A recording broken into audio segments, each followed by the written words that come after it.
आज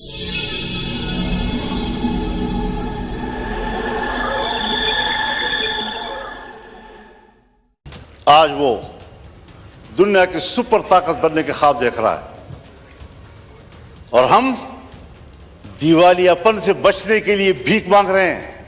भिखारी पाकिस्तान को भिखारी अब केवल भारत नहीं बुला रहा, पूरी दुनिया बुला रही है और अब तो पाकिस्तान भी खुद को भिखारी बुला रहा है। उन्होंने बिल्कुल ठीक कहा है कि इंडिया जो है इस टाइम सुपर पावर बनने की रेस में है।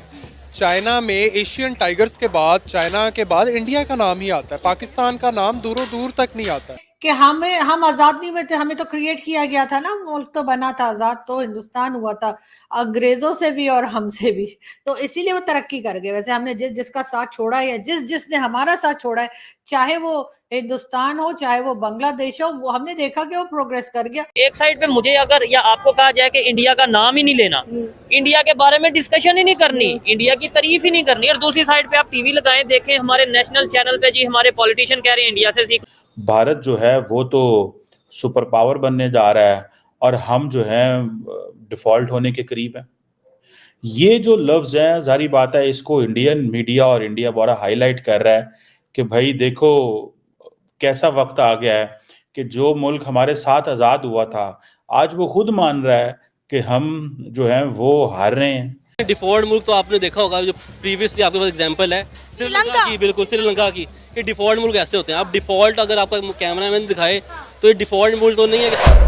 जय हिंद दोस्तों, मैं विजय और आप देख रहे हैं अभी रिएक्शन। तो दोस्तों, ये जो इंट्रो में आपने अभी देखा, पाकिस्तान के सांसद फजलुर रहमान, जिन्होंने संसद में खड़े होकर पहले दिन ये बयान दिया कि भाई 1947 में जो है भारत और पाकिस्तान साथ में आज़ाद हुए थे। वैसे तो पाकिस्तान आज़ाद नहीं हुआ था, पाकिस्तान पैदा हुआ था, मगर ये कहते हैं कि हम आज़ाद हुए थे। तो खैर, तब से लेके आज तक आज भारत जो है सुपर पावर की रेस में आ चुका है और पाकिस्तान की ये हालत हो चुकी है कि पाकिस्तान डिफॉल्ट होने से बचने के लिए दुनिया भर से भीख मांगता फिर रहा है। और इसके लिए जिम्मेदार जो है वो कौन है? तो ये जो बयान है उनका, ये काफ़ी वायरल हो रहा है दोस्तों सोशल मीडिया पे।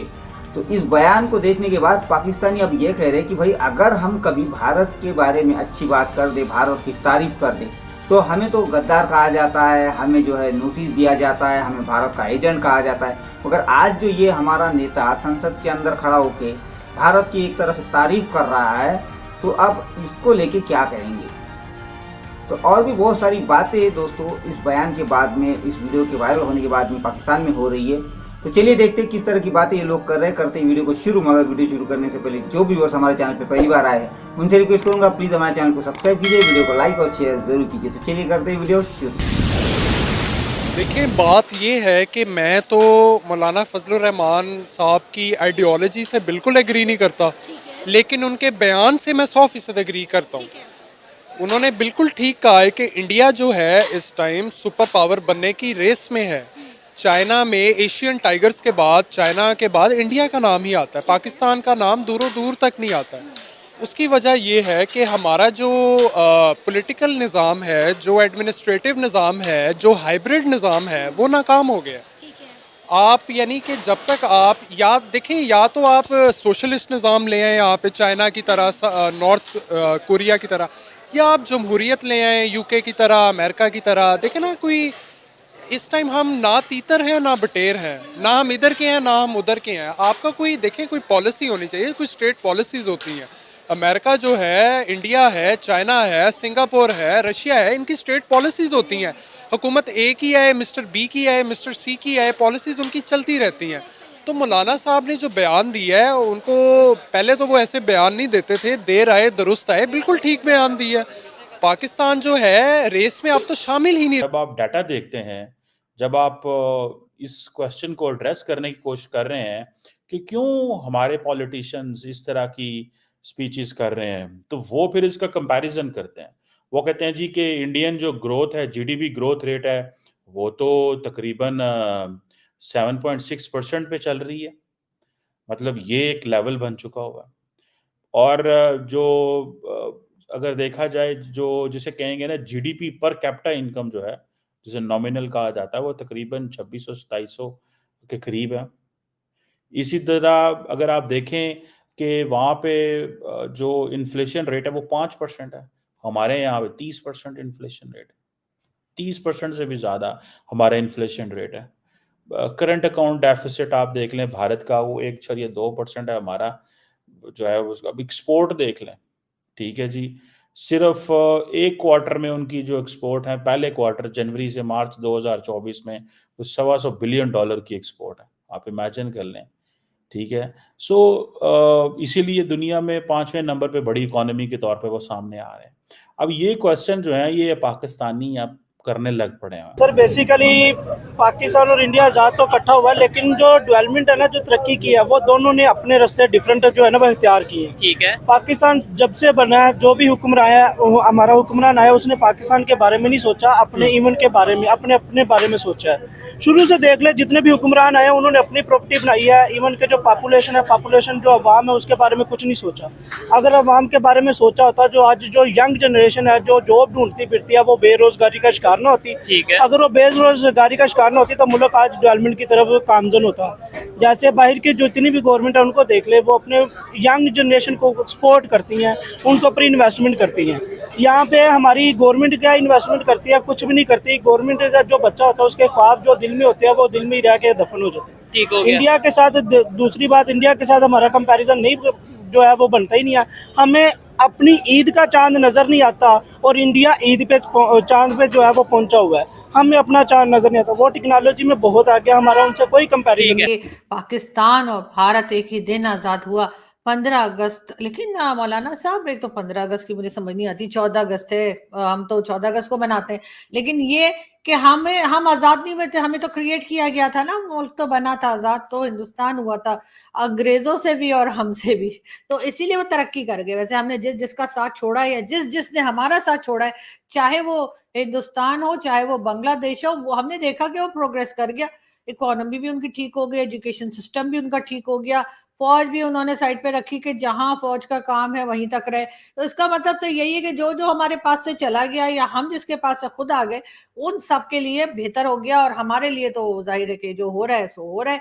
लेकिन मौलाना साहब का ये भी कहना है, जैसे आपने इस पे भी सुना, मौलाना साहब ने कहा कि जी बरसों से यही होता आ रहा है और इसका जिम्मेदार कौन है। लेकिन फिर मौलाना साहब घूम फिर के मौलाना साहब को याद आएगा, वो मैं तो पाकिस्तान में ही रहता हूँ। अब ये देखें ना, किस तरह के बयान से हमारी जो अवाम है, हमारी जो कौम है, वो डीमोटिवेट होती है। डिफॉल्ट का एक लफ्ज जो बार बार पाकिस्तान के लिए इस्तेमाल किया जाता है, मुझे लगता है वो गलत है। देखें, मेरा ज़ाती ये ओपिनियन है कि पाकिस्तान डिफ़ॉल्ट नहीं होगा। Pakistan is here to stay. आप जो मर्ज़ी कर लें, पाकिस्तान को डिफ़ॉल्ट नहीं कर सकते। हमारी बड़ी मजबूत कौम है, बड़ी मजबूत फ़ौज है। बात ये है कि जो पॉलिटिशियंस हैं वो क्या करेंगे, कि पॉलिटिशियंस बी लेवल के, सी लेवल के, डी लेवल के प्लेयर्स हैं, ये आपके ओरिजिनल प्लेयर्स नहीं है।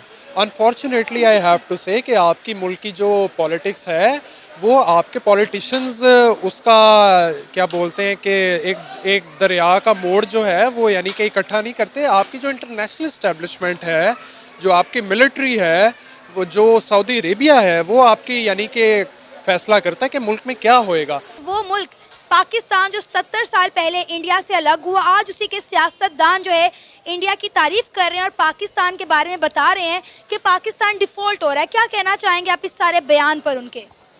इसकी सबसे पहले तो वजह ये है कि जो पाकिस्तान में आपको पता है कि जिस तरह की पॉलिटिकल सिचुएशन है और जिस तरह की इकॉनमी है, तो उनकी भी ठीक है, मतलब जो स्टैट्स हमारे बताते हैं तो उनके हवाले से उसकी बात ठीक है कि मतलब डिफ़ॉल्ट की तरफ जा रहा है और पॉलिटिकल इंस्टेबिलिटी बहुत बढ़ गई है और उसके अलावा इन्फ्लेशन भी बहुत हद तक इजाफा हो चुका है उसमें। तो इस लिहाज से उनका बयान ठीक है। और दूसरा, अगर ऐसे ही चलता रहा तो मेरा नहीं ख्याल कि उनके वो गलत कह रहे हैं, ठीक है। तो इसमें यह है कि पाकिस्तान को ये देखना चाहिए कि अपनी जो पॉलिटिकल सिचुएशन है उसको बेहतर करना चाहिए और उसके अलावा जो बाकी अपने इकॉनमी के हालात हैं उनको बेहतर करना चाहिए। आप ये देखें तो सोलर किस लिए लगवा रहे हैं? हम लोग अपने लिए लगवा रहे हैं, क्योंकि पाकिस्तान में बिजली तो है नहीं है। एक सोलर बचा था, हम पहले पैसे खर्च करके वो अपने लिए लगवा रहे हैं, अपनी सोलर के लिए। अब गवर्नमेंट ने उसके ऊपर भी टैक्स लगा दिया है, तो इस मुल्क में रहने का क्या फायदा?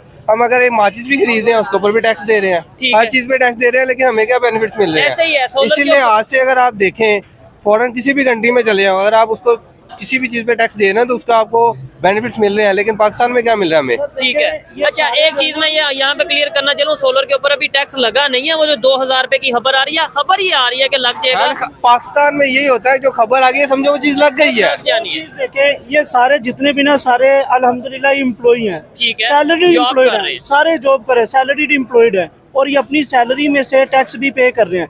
लेकिन उनकी सैलरी में से जो टैक्स ये दे रहे हैं, इनकी फैमिली को कोई फायदा होगा? मुझे तो 3-4 साल हो गया टैक्स देते हुए, कोई फायदा नहीं हुआ। अच्छा, और इधर एक चीज मैं अदारों से कहना चाहूंगा, डेफिनेटली आप हमारी वीडियोस देखते हैं, हमारे प्रोग्राम देखते हैं, नो डाउट कहीं ना कहीं हमें भी बड़ी शर्मिंदगी होती है जब पाकिस्तान इस हालत में होता है। हमें भी बड़ी शर्मिंदगी होती है जब हम ये कहते हैं कि भाई आज वो कंट्री यहाँ चला गया। नो डाउट फख्र करना चाहिए अपने पाकिस्तान पे, लेकिन अगर कोई आगे जा रहा हो तो उसे सीखना चाहिए, उसे अप्रिशिएट करना चाहिए। ये सब जॉब होल्डर है, मैं अदारों से ये रिक्वेस्ट करना चाहूंगा, ये सब जॉब होल्डर हैं, ये कह रहे हैं कि अगर मौका मिला पाकिस्तान से बाहर चले जाएंगे, तो जरा सोचिए कि वो लोग जिन्हें जॉब्स ही नहीं मिल रही, जो कोई इंजीनियर बन के बेरोजगार बैठा है, कोई डॉक्टर बैठा है, कोई मतलब कितनी कितनी डिग्रीज लेके घर में बैठे, जॉब नहीं मिल रही, अगर उन्हें मौका मिलेगा तो वो क्या करेंगे, ये जरा सोचिए। तो दोस्तों ये थी आज की वीडियो। जैसा कि आपने देखा, पाकिस्तानियों का कहना है कि भाई ये जो बयान दिया है फजलुर रहमान ने, एक तरह से ठीक है, क्योंकि पाकिस्तान के हालात उस तरह के है, मगर फिर भी पाकिस्तान जो है, लोग कहते हैं कि डिफॉल्ट होने वाला है, डिफॉल्ट होने वाला है, ऐसा तो कुछ हुआ नहीं